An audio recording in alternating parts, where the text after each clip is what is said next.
የተረት ግንዣ የተረት ግንዣ የተረት ግንዣ የተረት ግንዣ የጠፋው ተአምረኛ ከበሮ። ከአረንጓዴ ዱር አጠገብ የሚያበራው ወንዝ ስር አንድ መንደር ነበር። በመንደሩ ስምም አባሉ ነበር። በዚያ መንደር ሰዎች በሰስታ ይኖራሉ። ልጆች በመስኮች ላይ ይጫወታሉ፣ ወፎች በዛፎች ላይ ይዘምራሉ።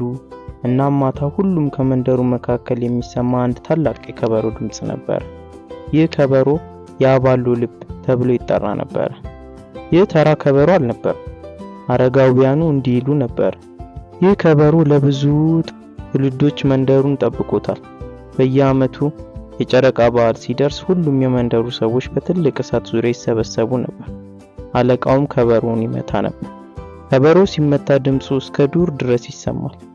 ዝናብ በጊዜው ይመጣል፣ እርሻዎች ይበቅላሉ፣ እንስሳትን በሰላም ይኖራሉ።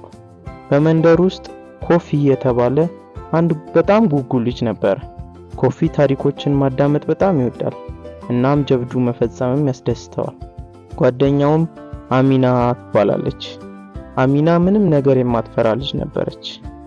አንድ ምሽት በመንደሩ የጨረቃ በዓል እየተዘጋጁ ነበር። ሁሉም የመንደሩ ሰዎች ምግብ እያበሰሉ እሳት እያዘጋጁ ነበር። ነገር ግን ያልተጠበቀ ነገር ተከሰተ። ከበሮው ጠፋ። አለቃው ከበሮ የሚቀመጥበትን ቤት ከፈተ፣ ግን ውስጡ ባዶ ነበር። ሰዎቹ ተደናገጡ። የአባሉን ልብ ማን ወሰደው? አለ አለቃው በሐዘን። ያለ ከበሮ በዓሉ ሊከናወን አይችልም ነበር። አረጋውያኑ ተጨነቁ። መንደሩ ሁሉ መፈለግ ጀመረ። ቤቶች፣ እርሻዎች፣ የወንዙ ዳር ሁሉንም ፈለጉ፣ ግን ከበሮ አልተገኘም። ያን ማታ መንደሩ በጣም ጭር ብሎ ነበር። ሙዚቃ አልነበር፣ ሳቅ አልነበር። ሁሉም ከፍቶት ነበር። ኮፊ መተኛት አልቻለም። በዚያ ጊዜ በመስኮቱ ዳር ቁጭ ብሎ ነበር። ኮፊ ኮፊ የሚል ድምጽ ሰማ። ቀና ብሎ በመስኮቱ ተመለከተ። በአጠገቡ አረንጓዴ በቀቀን ተቀምጦ ነበር። አንተን ነው የማናገረው አለ በቀቀኑ። ኮፊ ተደነቀ። እናገራለህ? አዎ፣ እና ከበሮውን የት እንዳለ አውቃለሁ። የት ነው? በትልቁ ዱር ውስጥ አንድ አዳኛ ወስዶታል። ኮፊ ወዲያው ወደ አሚና ሄደ። አሚና ከበሮ በዱር ውስጥ ነው። አሚና ወዲያው ተነሳች። እንግዲያውስ እንሂድ አለች። ሁለቱም በበቀቀኑ ምሪት ወደ ዱር ገቡ። ዱሩ በማታ በጣም ድንቅ ነበር። ዛፎቹ ጨረቃን ይሸፍኑ ነበር። እሳት ድምጽ ይሰማ ነበር። በድንገት ትልቅ ዝሆን በፊታቸው ቆመ። ኮፊ ፈራ፣ ግን ዝሆኑ በተረጋጋ ድምጽ አትፍሩ ልጆች፣ ከበሮውን እንፈልጋለን።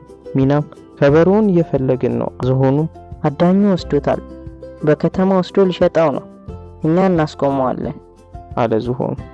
ዝሆኑም ልጆቹን በጀርባው ላይ አስቀምጦ ወደ ዱር ወሰዳቸው። ወደ ወንዙ ደረሱ። ድልድዩ ግን ተሰብሮ ነበር። እንዴት እንሻገራለን? ኮፊ ጠየቀ።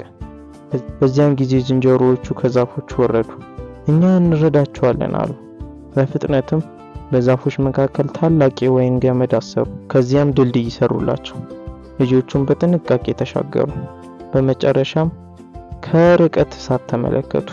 ከእሳቱ አጠገብ አዳኙ ተቀምጦ ነበር። ከጎኑም ከበሮ ነበር። ያውና አለ ኮፊ በቀስታ። ነገር ግን አዳኙ ትልቅ ነበር። እንዴት እንወስደዋለን? አለች አሚና። በቀቀኑ ፈገግ አለ። ዱሩ ይረዳናል አላት። በድንገት ዝንጀሮዎቹ ዛፎቹን ነቀነቁ። ወፎቹ ጮሁ። ዝሆኖቹ መሬቱን መምታት ጀመሩ። ዱሩ በጫጫታ ተሞላ። አዳኙ ፈራ። ምን እየተከሰተ ነው? አለ። በዚያ ጊዜ ኮፊና አሚና ከበሮውን አነስተው ሮጡ። ሩጥ አለችው አሚና። ሁሉም በፍጥነት ወደ መንደሩ ተመለሱ። ጠዋት ሲሆን የመንደሩ ሰዎች አስደናቂ ነበሩ። ኮፊና አሚና ከበሮውን ይዘው ተመለሱ። ሰዎቹ በደስታ ጮሁ። ጀግኖቻችን አለ አለቃው። በዚያ ማታ የጨረቃ በዓል በጣም ደስ የሚል ነው። በእሳቱ ብርሃን ነደደ። ሙዚቃው ተሰማ። አለቃው ከበሮውን ሲመታ ድምፁ እስከ ዱር ይሰማ ነበር። እንስሳት በሰላም ወደ መንደሩ አጠገብ ተሰበሰቡ።